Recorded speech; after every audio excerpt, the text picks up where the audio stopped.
German Zeppelin Hindenburg, queen of the skies, seen here from a universal newsreel camera plane as it sped over New York to its tragic end at Lakehurst, New Jersey, now lies at the Naval Air Station a twisted mass of metal. Shortly after these pictures were taken, showing the great Skyliner saluting the millions watching it from below on its first trip of the season, the huge craft exploded while docking and blazed to a fiery end, taking the lives of almost half its 99 passengers and crew. Hours late on its trip from Hamburg because of headwinds, the Zeppelin had to ride out a thunderstorm along the Jersey coast before heading for the air station and nosing its way to the mooring mast. The wind is bad and the docking is a ticklish one, but it's all a thrill for the crowd of happy passengers eager to land after their transoceanic trip. Slowly the big ship warps in and the ground crews rush for the mooring lines. In another 10 minutes or so, the great aircraft would have been snugly docked.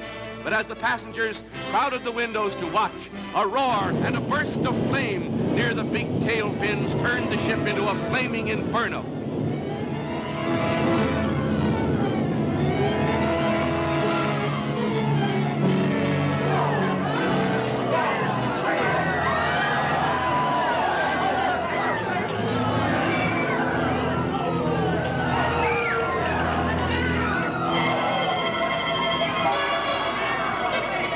Passengers and crew, the fortunate among them, fell or jumped and were dragged to safety before the fiery furnace took their lives.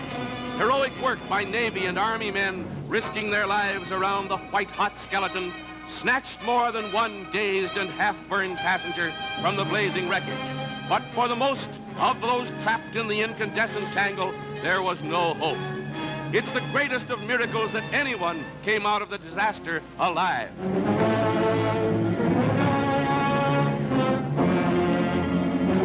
7 million cubic feet of inflammable hydrogen gas blazed up in less than a minute. The hundreds of tons of fuel oil burns for an hour or more, with its dense black smoke making a pall over the tragic scene.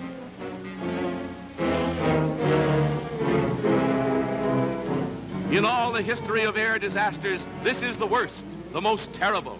Hailed as the luxury liner of the air, the Hindenburg's horrible end has shocked the entire world. The pride of the skies reaches its journey's end.